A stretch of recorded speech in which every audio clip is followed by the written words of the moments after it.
Hello my dear viewers.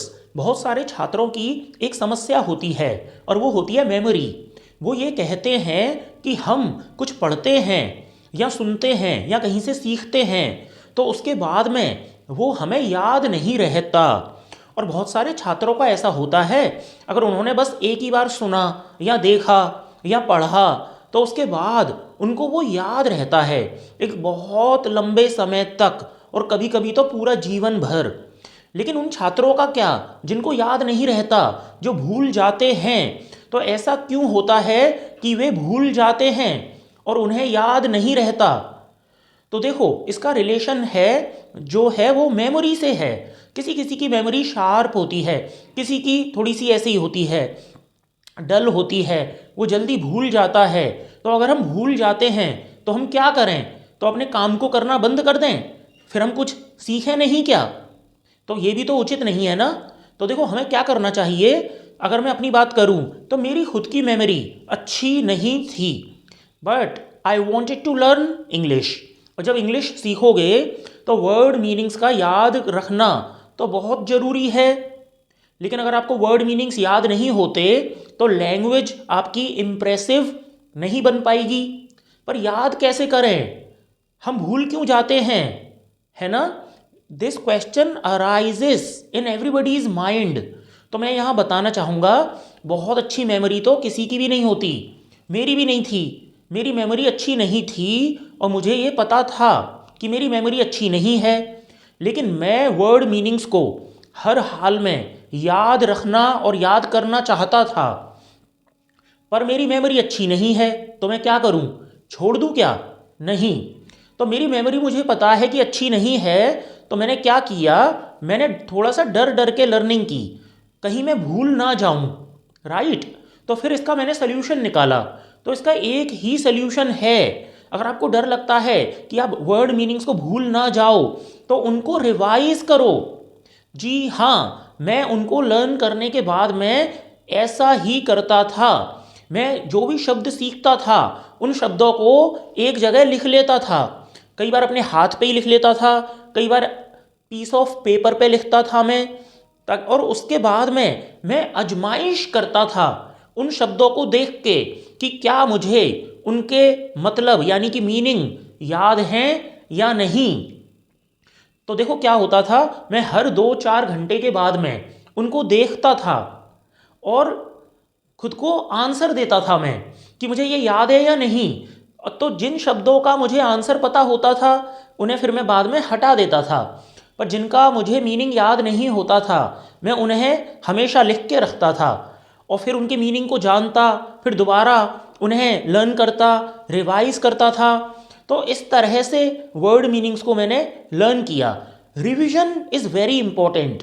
सिर्फ आप सीख कर उन्हें छोड़ें ना, उन्हें रिवाइज करें, उन्हें यूज़ करें, उनमें इन्वॉल्व्ड रहें, तो वो आपको याद होंगे डेफिनेटली। और इसका इलाज ऐसे नहीं होगा कि आप किसी बाबा साधु संत पे जाएं, वो कहे बादाम पीस के खाओ, लाइक दैट। ये कोई इलाज नहीं है। आपको प्रैक्टिकली याद करना होगा, क्योंकि दिमाग की ये बेसिक टेंडेंसी है कि ये किसी भी नई चीज़ को आसानी से एक्सेप्ट नहीं करता, एकदम से याद नहीं रखेगा ये, है ना? और अगर ऐसा होता तो आपकी मेमोरी में, आपकी स्मृति में ना जाने क्या क्या भरा पड़ा होता। राइट? ये उन्हीं चीज़ों को भरेगा जिनको आप अच्छी तरह से चाहते हो कि हाँ ये मेरे दिमाग में रहें। तो उसके लिए रिवाइज करना होगा, है ना? रिवीजन आप करेंगे तो याद होगा। जैसे मैं यहाँ इंग्लिश इंस्टीट्यूट में, जब मुझे पता है कि बच्चों को वोकेबुलरी याद करने में समस्या आती है, तो मैं क्या करता हूँ, मैं उनको कुछ ऐसी एक्टिविटीज़ देता हूँ जिनमें वो उन शब्दों को याद रख सकें। क्योंकि वो एक्टिविटी ही ऐसी होती है जो आपको शब्दों में उलझा के रखेगी। तो आप उनके बारे में सोचेंगे, लिखेंगे, बोलेंगे, तो इस तरह से वो आपको याद हो जाएंगे। इन्वॉल्वमेंट बहुत ज़रूरी है, वरना याद रखना आसान होता है, मुश्किल होता है भूल जाना। कई बार आपने ऐसे केस भी देखे होंगे ना, इंसान रो रहा होता है, कई बार शराब पी रहा होता है कि मैं बहुत कोशिश करता हूँ, उसे भूल नहीं पाता, तो जबकि उसकी मेमोरी ख़राब है। लेकिन यहाँ पे वो क्या कहता है, मैं उसे भूलने की बहुत कोशिश करता हूँ, पर भूल नहीं पाता हूँ। राइट। अच्छा, कारण क्या है? अगर आपने अपने आप को किसी भी चीज़ से अटैच रखा है ना, अटैचमेंट होना चाहिए, तो आपके लिए भूलना मुश्किल हो जाएगा और याद रखना आसान होता है। ओके, तो इसीलिए रिवाइज करें, रियलाइज करें, लर्निंग करने के बाद हवस ना मचाएं। जैसे एक चीज़ आपने पढ़ी नहीं, दूसरी और तीसरी पे चले गए।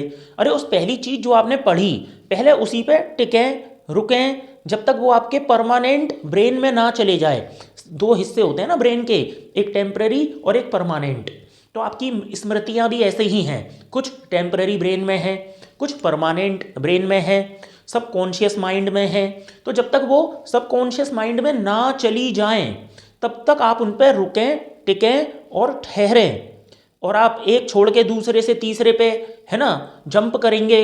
If you hop from 1 to second, second to third, तो थर्ड पे पहुंचते ही आप पहले को भूल जाएंगे। Then you should actually come back to the first. Right, that is very important. तो आप हो चाहे मैं हूँ, मैंने ऐसे ही किया था लर्निंग। हवस नहीं मचाई, थोड़ा समय लग जाता है ना, बट परमानेंट याद होना चाहिए आपको। तो ये वैसी है जिम में बॉडी बनाना। अब जल्दी बॉडी बनाएंगे, पाउडर खाएंगे, तो फिर वो बॉडी परमानेंट नहीं रहेगी। ठीक है, बहुत मेंटेन करना पड़ता है। तो अपनी लर्निंग को मेंटेन करो, सस्टेन करो, नहीं तो आपका प्रेजेंट भी खराब होगा और फ्यूचर भी। क्योंकि आज मैंने 10 शब्द करने पे मेहनत की, आज 10 दिन बाद मैं भूल गया, तो मेरा आज भी खराब, यानी कि प्रेजेंट भी खराब और फ्यूचर भी खराब हो जाएगा। So be sensible, be wise, okay, when you revise. Okay, so if you are wise you will revise. Fine. So the revision is very important, है ना। और रुक के चलें, ठहर के चलें, टिक के चलें, आगे बढ़ने में जल्दीबाजी ज़्यादा ना करें।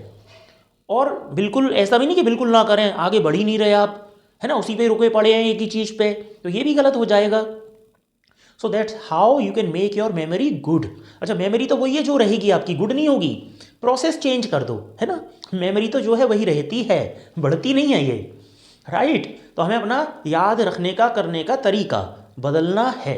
That's all I wanted to say. Thank you very much.